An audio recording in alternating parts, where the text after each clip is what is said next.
these antifungal agents comprising of azoles, polyene anti-fungal agents, and caspofungins. So there is another species which is Candida auris, which is new emerging species. This is mainly for important and increasingly concern is there because this species of Candida is a multi-drug resistant, and it is very difficult to identify this fungus with the help of standard laboratory practices or whatever the test we are performing in the lab. So mainly automated methods like MALDI-TOF and molecular methods are used for its identification, and outbreaks have occurred, and it is mainly associated with healthcare associated infections. So now the cases have been reported in the recent past. So it is also one of the emerging pathogen, opportunistic pathogen in the healthcare settings. So this was all about candidiasis. Now, further proceeding towards another organism, which is another infection, which is cryptococcosis. Now, cryptococcosis is an infection which is caused by yeast, which is Cryptococcus. Okay, and one peculiar feature of this yeast is that it is a capsulated. So, अगर कोई question पूछता है कि which yeast is capsulated, which fungus has a capsule, then it is a Cryptococcus. Okay. So this cryptococcosis is caused by mainly two infections. One is Cryptococcus neoformans and another one is Cryptococcus gattii. Okay. Now this Cryptococcus neoformans is further divided into two varieties. There are further two varieties in this species. One is variety neoformans and another one is variety grubi. Okay. पहले ये होता था कि we used to say there are three species, Neoforman, Grubi, and Gattii, but now the classification has been revised. So we have two species. There were one species Neoformans which has three varieties, variety Neoforman, Gattii, and Grubi. But now the variety Gattii has been given a new species, which is basically now classified as a species and not a variety. So there are two species, Neoforman and Gattii. And Neoforman have further two varieties. One is variety Neoforman and another one is variety Grubi. Okay. So this Neoforman is distributed worldwide. If we see the epidemiology of this species, it is present worldwide. But Cryptococcus gattii, it is basically it has a limited distribution. So it is more prevalent in Australia, Western United States, or Canada. So इसका जो distribution है Gattii का, that is limited, but Neoformans, it is present worldwide. Okay. So if we see the reservoir, Neoformans is basically found in soil which is rich in bird feces or droppings, especially of pigeons.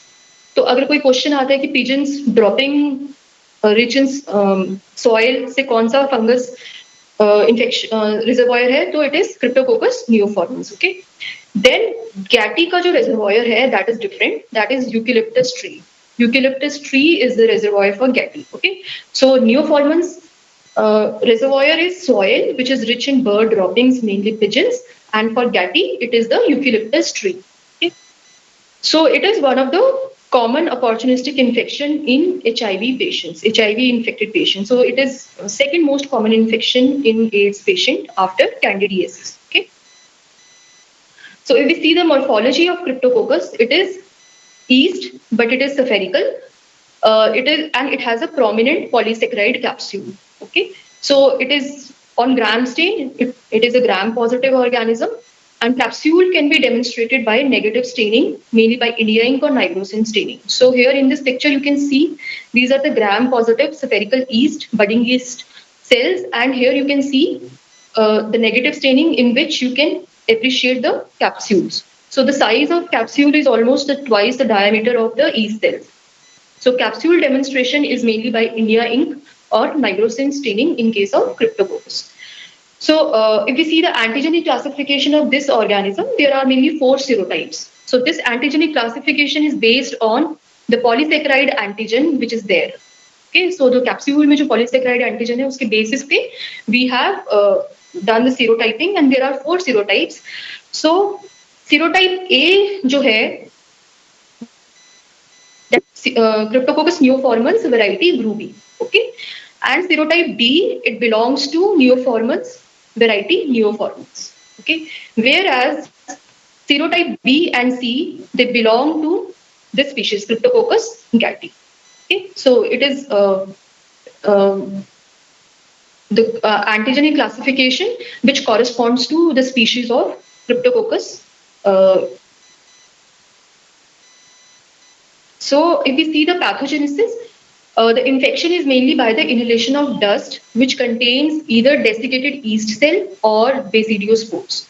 So this yeast basically belong to, it is a basidiomycetes. So the sexual spores in case of Cryptococcus is basidiospores. So either inhalation of basidiospore or desiccated yeast cell, they will cause the infection. But in most, since the root of infection is inhalation, so the primary infection is occurring in lungs. Okay, but in lungs, most of the infections are either mild or subclinical, so they are generally asymptomatic. Disease will occur in immunocompromised host. So, if the patient is severely immunocompromised, for example, in HIV patient, when the disease is in advanced stage, this fungus will disseminate through bloodstream and will reach the meninges, and it will cause cryptococcal meningitis.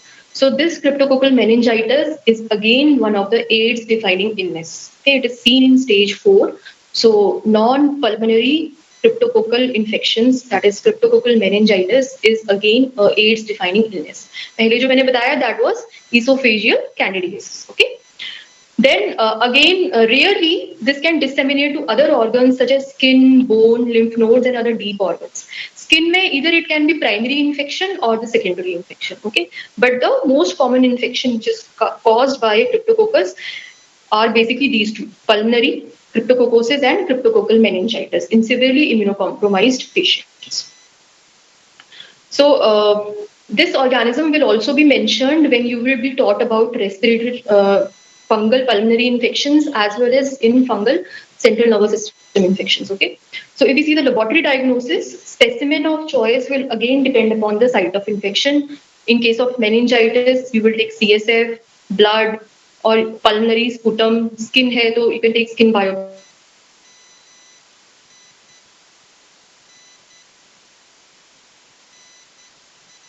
samples.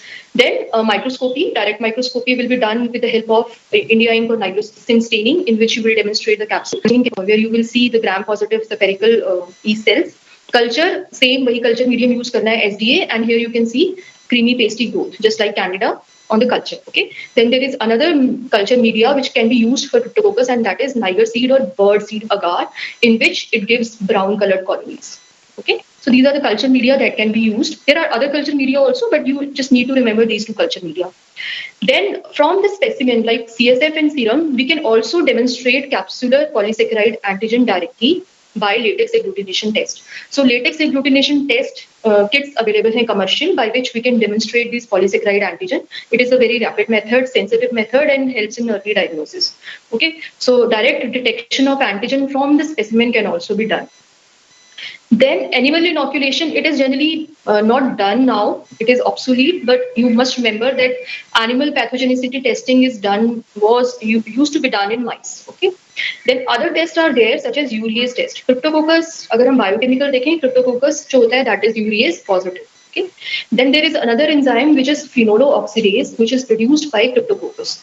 Now this enzyme basically it helps in the synthesis of a pigment which is known as melanin, and this from DOPA. Okay, so this melanin is basically one of the virulence factor from the Cryptococcus. Okay, so it is one of the virulence factor for this organism, and this enzyme is basically helping it for the synthesis of melanin. If we see the treatment of cryptococcosis, so if there is no CNS involvement, fluconazole can be given. And if there is a CNS involvement, then liposomal amphotericin B therapy is given along with flucytosine for a few weeks. It is known as induction therapy. And later on, then oral fluconazole is given for the maintenance therapy. So combination of amphotericin B, flucytosine, and fluconazole will be given if there is a meningitis. But if the meninges are not involved, then fluconazole is the treatment of choice. So this was cryptococcosis. Now we further proceed to discuss other molds which can cause opportunistic infection. Uh, First, I will discuss about aspergillosis. So, aspergillosis is an infection which is caused by a mold which is known as Aspergillus species. So, it is a mold, and mold में क्या होता है? There are hyphae. They are not E cells; they are hyphae in the mold. So, these hyphae are septate hyphae. Okay, and primarily the species which is involved in these infection is Aspergillus fumigatus. So, Aspergillus fumigatus is primarily involved in aspergillosis. Now, these fungus are ubiquitous in nature. They will be found in environment, in soil, water, decaying vegetables. So they are ubiquitous in nature, and important species are fumigatus, niger, flavus, and other are Tereus and nudulans. Okay, so these are the species of aspergillus which can cause aspergillosis, but most important pathogen is Aspergillus fumigatus. The risk factors for aspergillosis are steroid use. Then it has been seen that neutropenia and neutrophil dysfunction is somehow associated with aspergillosis. Then chronic debilitating conditions like COPD, pneumonia, TB, they all acting as a predisposing factors. Okay, transmission is by inhalation of spores. So spores are inhaled. So the primary disease will be the respiratory disease. Okay. So in the lungs, it can cause allergic bronchopulmonary aspergillosis. It is asthma-like condition which is there, and pulmonary infiltrates are there in the lungs. Then presence of aspergilloma, in which there will be the presence of fungal ball in a cavity. So patient might have a prior tuberculosis infection, and there is a cavity, and in that cavity these fungus will grow and cause fungal ball. So this is known as aspergilloma. Then another condition is chronic cavitary pulmonary aspergillosis. So these two conditions are basically chronic condition, and they are less severe. Okay, the most severe condition which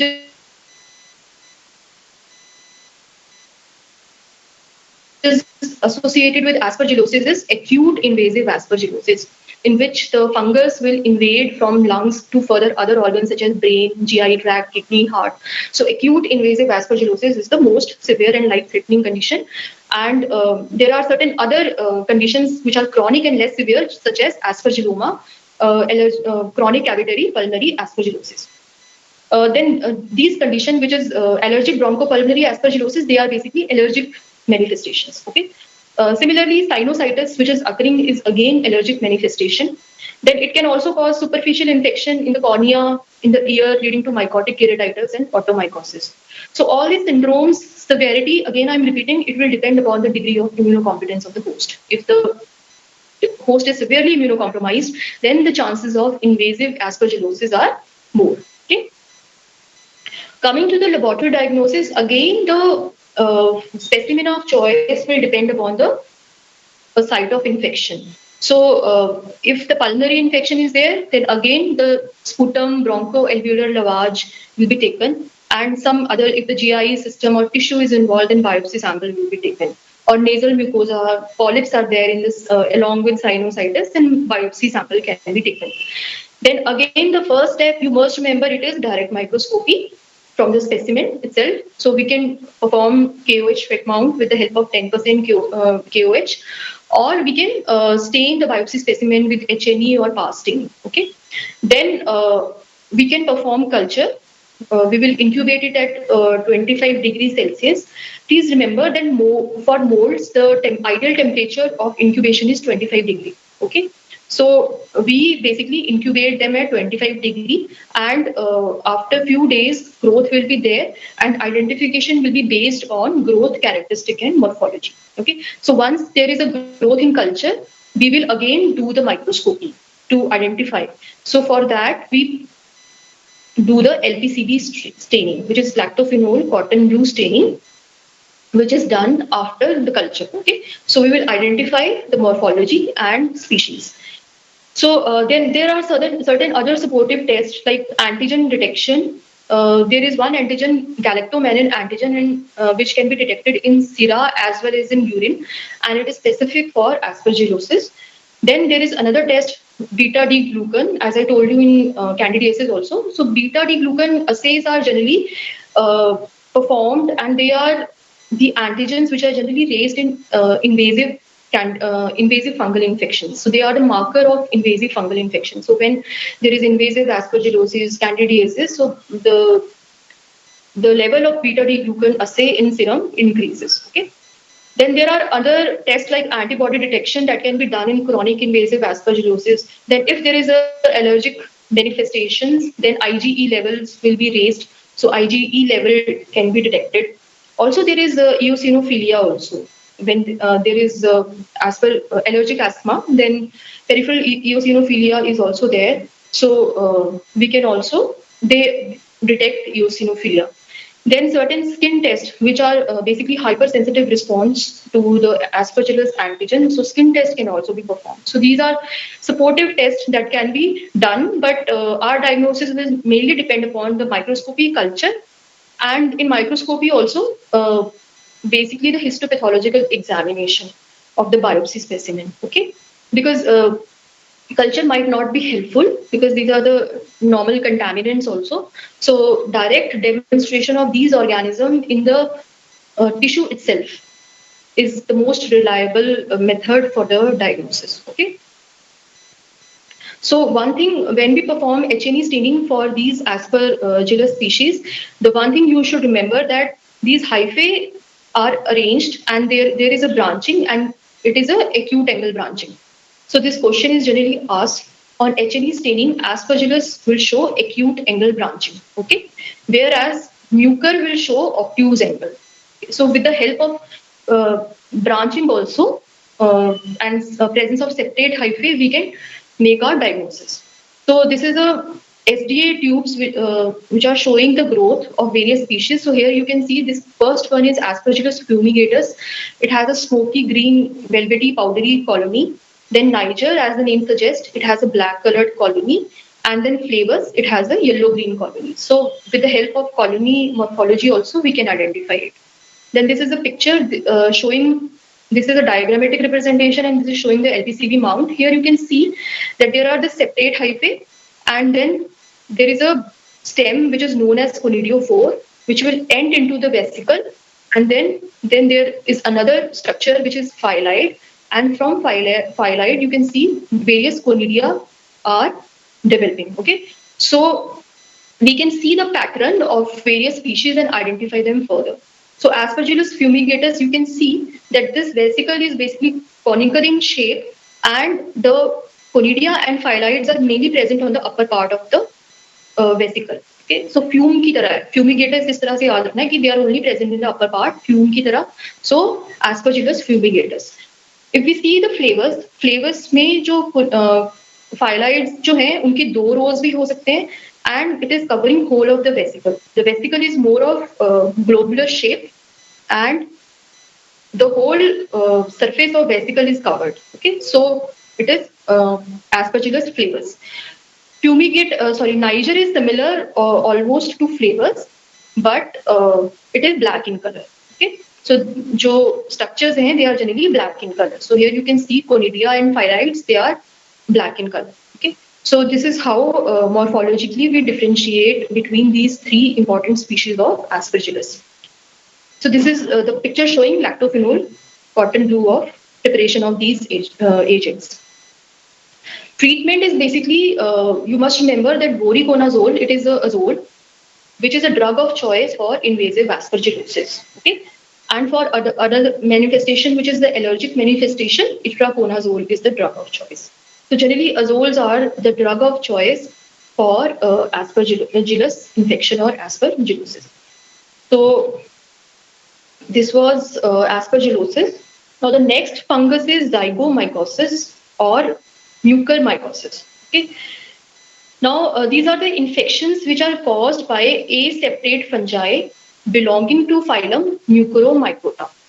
Actually, जो traditional classification थी, उसमें it was placed in a one phylum which was Zygomycota based on the formation of zygospore, which was the sexual spore. But now again the classification has been revised and it is now placed in phylum Mucoromycota. Okay, this phylum has two order Mucorale and order Entomothorale. So we are mainly interested in this order because these organisms belonging to order Mucorale are mainly causing infection in immunocompromised host. Okay, ये वाले जो organism हैं, they mainly cause infection in immunocompetent host. Okay, so opportunistic infections जो हैं वो वही organism cause करेंगे that belong to order Mucorale, mainly Rhizopus, Mucor, Rhizomucor, Lithemia. Lithemia was formerly known as Excedia.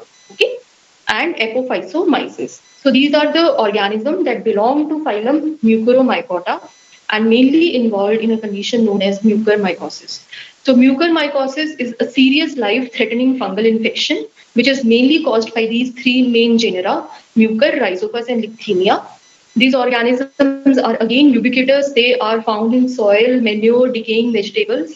And the predisposing factors for these organisms is uncontrolled diabetes leading to diabetes ketoacidosis, and the patients who are on deferoxamine therapy. Okay, so deferoxamine therapy is basically deferoxamine is an iron chelating agent which is given in the cases of hemosiderosis. Okay, so in these two conditions, what is happening? This organism, it thrives well in acidotic condition. In acidic condition, number one, and number two, in the presence of high serum level. It requires iron, high serum iron level. So it basically requires iron for its growth. Okay. So in both these two conditions, in diabetic ketoacidosis, number one, there is an acidic condition. Number two, due to that acidic condition, there is basically increase in the level of free serum iron in the free serum iron, which is helpful for the growth of this organ. So one factor is there. Another is deferoxamine therapy. It is although it is an iron chelating agent, it will capture the iron, excess iron from the serum, but it also acts as a siderophobe. So वो iron capture करके इस organism को दे देगा. So it is basically helping the organism. It gives the iron, it provides the iron to this organism, leading to more growth. So these two are the main predisposing factors for the growth of these agents. Another factors are severe neutropenia and immunosuppression caused by steroid therapy. So you must be aware of the fact that the cases of mucormycosis have increased in this current pandemic of COVID-19, probably due to increased use of steroid therapy in the patients as well as associated diabetes. So this organism basically the chances of infections are more when the patient is immunosuppressed due to steroid therapy. So all these predisposing factors are basically helping this organism to cause infection in the humans. And one thing I will also like to point out that this term black fungus is a misnomer. Okay, technically in microbiology, we don't use this term black fungus for this agent. It is not a black fungus. Probably this term has arrived because of the clinical feature which is caused by this fungus, because it leads to necrosis leading to blackening of skin. So, but it is a misnomer. So generally we don't use this term for this organism. There are certain other fungi in microbiology that we study, which are basically the pigmented fungi, okay, which are dimetaceous fungi. But this fungus is, if we see technically, it is a misnomer. Black fungus is a misnomer. It is not a black fungus, okay. Then mode of infection is basically inhalation of spores primarily, but it can be by inoculation or rarely through ingestion. And one more feature of this fungus is that it is an angioinvasive. So it invades the blood vessels leading to necrosis of the tissue. Okay, it spreads very fast. So the primary route of infection is inhalation. So upper respiratory tract or nose are infected most rather than lungs. Upper respiratory tract infection site is more infected because the spores are larger in size. And the rhinocerebral mucormycosis, clinical form, it is the most severe and life-threatening form, and it spreads very fast. It starts from the nasal mucosa, it then spreads further to the palate, to the orbit, and to the brain. And within the 1 week of acquisition of infection, the patient dies. Sometimes the diagnosis is made after the patient is dead. So this is a very severe infection and very one of the severe life-threatening infection, okay, form of mucormycosis. Another forms, less common forms are pulmonary zygomycosis, then GI zygomycosis is there where patient will have, mainly stomach will be infected, so abdominal pain will be there, intestine can also be infected, so diarrhea can also be there.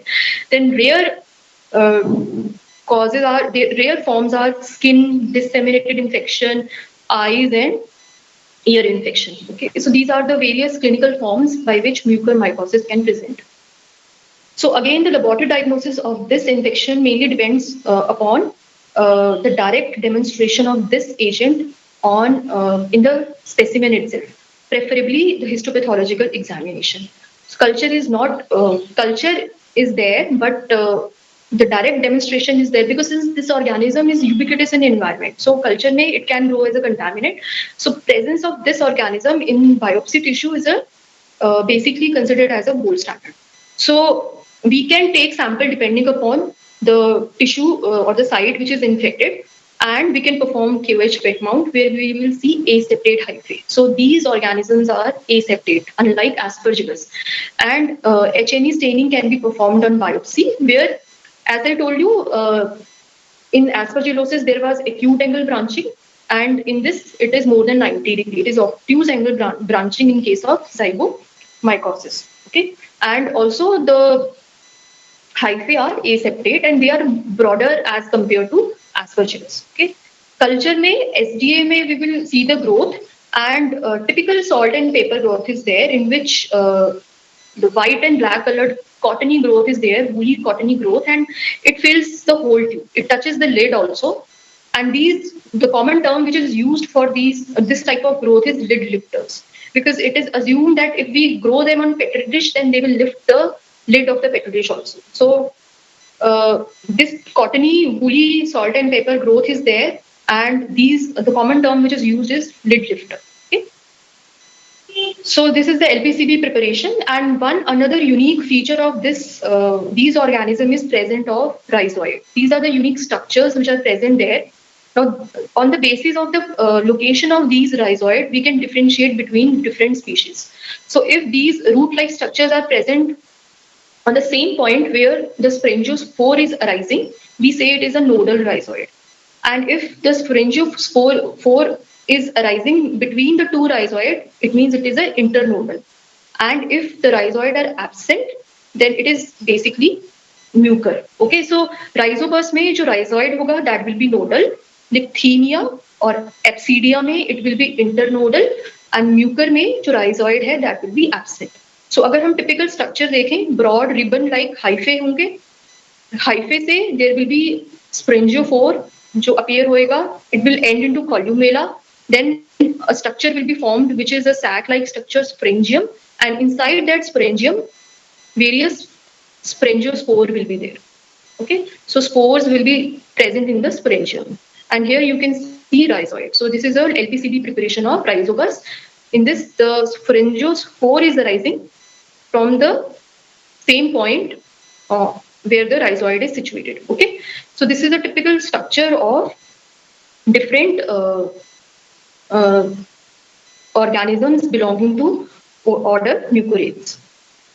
Treatment basically depends upon, again, antifungal agents are given like amphotericin B or azoles such as posaconazole or isavuconazole. So these azoles are effective, not other. Okay. But along with that, surgical debridement of necrotic tissue is must, along with correction of the underlying predisposing factor. So amphotericin B or other antifungal like posaconazole के साथ-साथ surgical debridement is also necessary for the removal of necrotic tissue. So this is how we treat the cases of mucormycosis. Now coming to the next fungi, which is Pneumocystis jirovecii. This fungi was thought to be protozoan, but now it is included in this kingdom fungi. It has been reported from HIV infected patient, and it is also Pneumocystis jirovecii pneumonia is again one of the AIDS defining illness. Okay, so इस pneumonia को हम plasma cell pneumonia भी कहते हैं because there is a infiltration of plasma cells, and there is one human species which is Pneumocystis jirovecii. Earlier, it used to be known as Pneumocystis carinii, but now there is another species which is found in rats. जिसको हमने ये नाम दे दिया है carinii, and now in humans it is a Pneumocystis jirovecii which causes infection. One thing you must remember, this organism cannot be cultured on artificial media, and it also lacks ergosterol, which is a common component of the cytoplasmic membrane of fungus. Okay, so due to because this fungus cannot be grown, so there is a limited understanding of the life cycle of this organism. However, it has been found that there are three stages in its life cycle. One is the thin-walled trophozoite, another one is the intermediate form, which is the precystic form, and another one is the thick-walled spherical cyst, which consists of about 8 intracystic bodies. So trophozoite, precyst, and then there is a cystic form जिसके अंदर 8 intracystic bodies होंगी. ठीक है. Mode of infection, it is supposed कि it is basically caused by inhalation of cyst.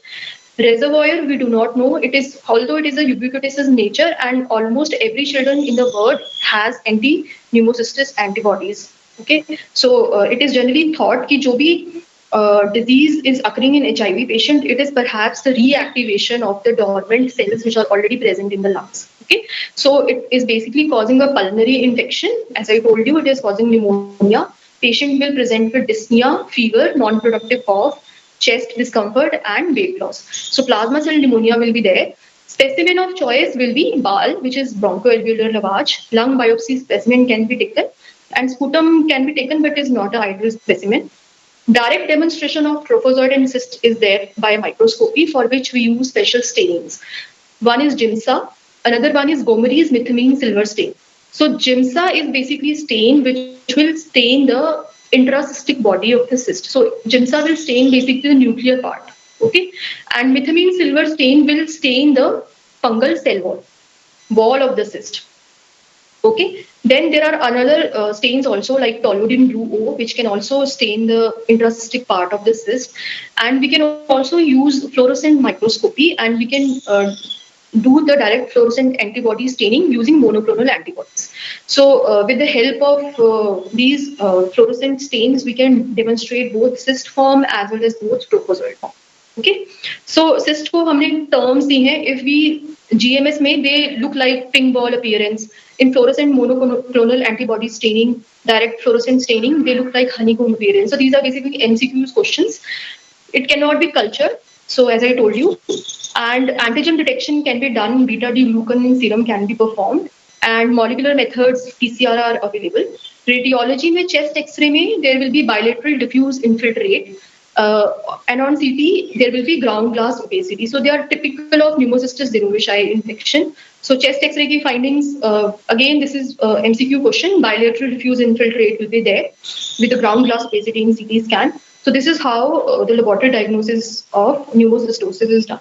So this is the GIMSA stain, and here you can see the wall is not stained, but 8 intracystic bodies can be seen. Okay. Then this is a picture showing methamine silver staining, where you can see the wall has been stained, but the internal structure of the cyst are not stained.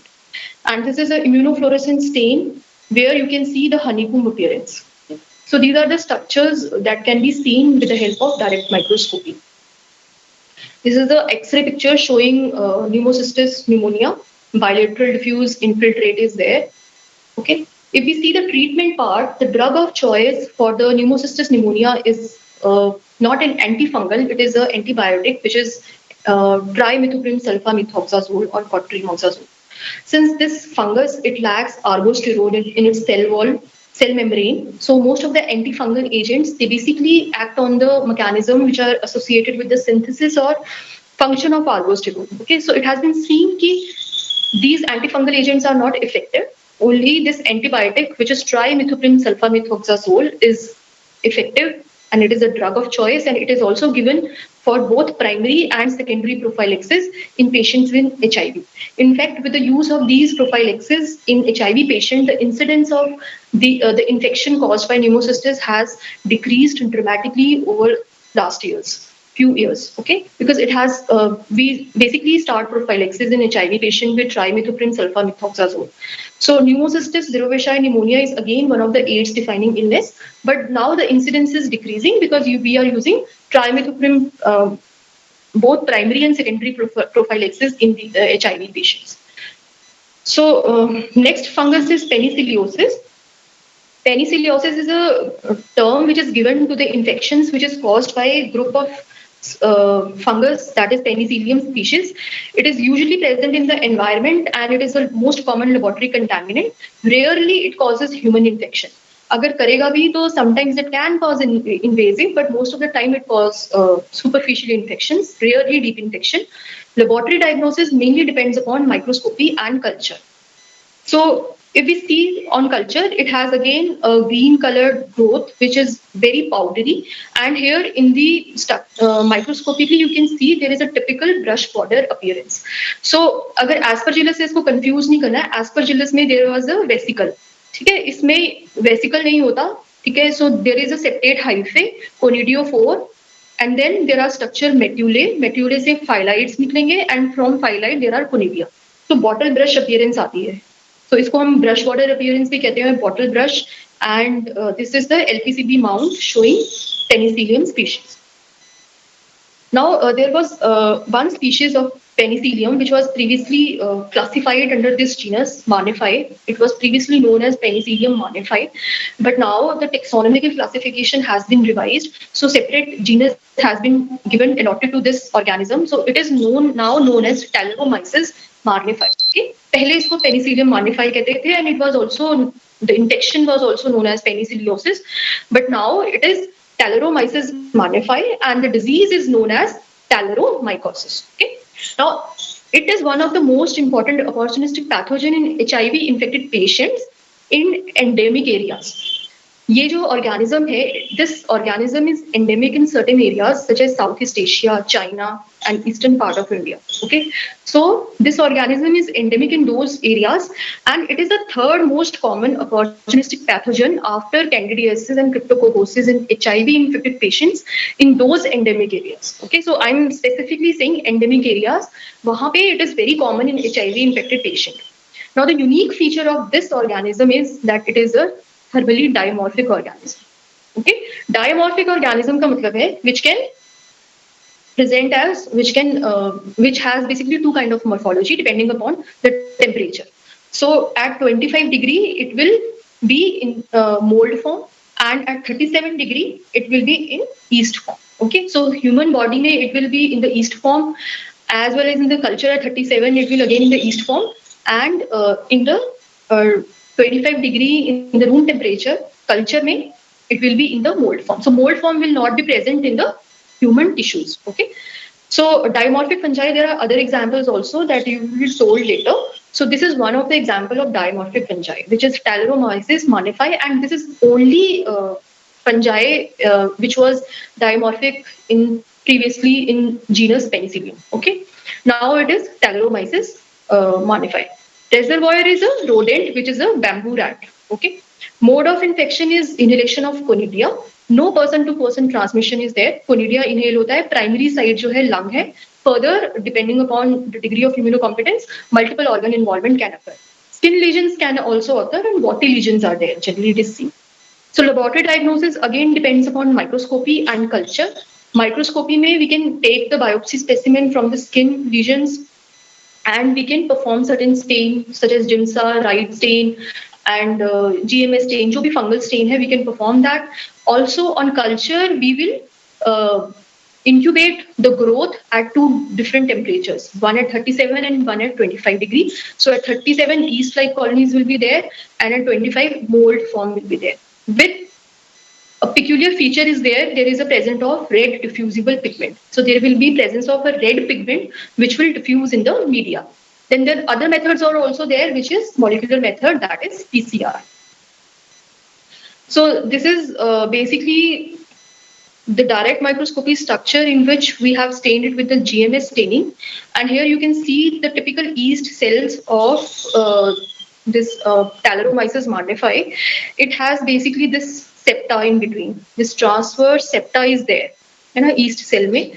Basically, if you remember from your lecture, from the introduction on fungal infection, the yeast cells can reproduce asexually either by budding or by transverse fusion. Okay, so the budding say Candida, Cryptococcus, they reproduce. This yeast, that is yeast form of Talaromyces, it is basically a fusion yeast. So there will be a formation of transverse wall, and then it will reproduce further. So this is a typical structure of Talaromyces. Here you can see in culture, this is a red diffusible pigment. This is a moldy growth. And again, the morphological microscopic feature will be same as that of Penicillium species. Okay. So this was all about penicilliosis and Penicillium marnifi. Now I will briefly talk about Microsporidia. This organism I have mentioned in the GI system also. So it is an obligate unicellular intracellular organism, which was previously thought to be a parasite, but now it is considered to be a fungi related to Zygomycetes, and there are maybe 10 genera of this phylum. Okay. So basically, you must remember that it is a unicellular intracellular obligate parasite, and in nature it exists as spores. And these spores are the infective stage, and they further reproduce by complex mechanism in the host enterocytes in the intestine, and further form merons and sporons. Further structure will be formed, and different further spores will be formed, and it will further infect other cells. So it is reported as a pathogen in AIDS patient, particularly when the CD4 count becomes less than 100 cells per cubic mm. Okay, so the infection can be acquired by ingestion, inhalation, or rarely by inoculation of spores. The most common infection is the intestinal microsporidiosis, but eye infection is also there, and muscles को भी involve कर सकते हैं, leading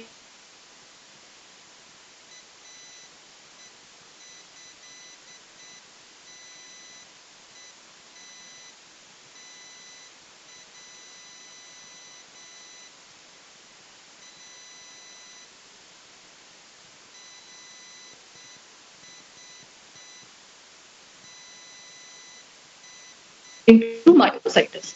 Okay. So laboratory diagnosis may, again, the specimen of choice will depend upon the site where the infection is there. Some components modify these can also be lines, and antigen detection can also be done, and PCR detection can also be done. Okay. Treatment is basically by albendazole that we give, and topical agents like itraconazole, metronidazole in case of keratoconjunctivitis can also be done. So this was all about opportunistic infection. So you must remember the morphology, their pathogenesis, the clinical forms, and laboratory diagnosis. Generally, the question can come as a short note on opportunistic mycosis, or you can be asked to enumerate the agents of opportunistic mycosis, and you can be asked about the laboratory diagnosis of any of these. Okay, so now let's solve some MCQs. These MCQs are very easy. Candida albicans can be differentiated from other species of Candida by germ tube test. Yes, very good. D. So D is the another. It can be differentiated from other species by germ tube test, by chrome agar, by carbohydrate fermentation, assimilation. Very good. All of the above. Very good. Prakhar, Shashwat, Khyati, Ankit, Bhuvan. Everybody has correctly said. Now the next question is, which of the following fungi is capsulated and found abundantly in the feces of pigeon? Candida albicans, Candida tropicalis, Cryptococcus neoformans, or Microsporidia? Very good. C. The answer is Cryptococcus neoformans. Everybody has correctly said Akshara, Mahika, Prakhar, Shreya, Khyati, Bhuvan, Kartike. The answer is Cryptococcus. It is the only fungus which is capsulated, and it is neoformans is abundantly found in the soil which is rich in the feces of pigeon. Which of the following fungi are associated with mucormycosis? Mucor, Rhizopus, Lichthymia, all of the above. D. Very good. So it is easy. Very good. Shashwat, Mahika, Mucor, Rhizopus, Lichthymia, all of them can cause mucormycosis. Next question is, which of the following Aspergillus species produce black colored colonies on Aspergillus, SDA? Aspergillus fumigatus, Aspergillus flavus, Niger, or nudulans? Anyone?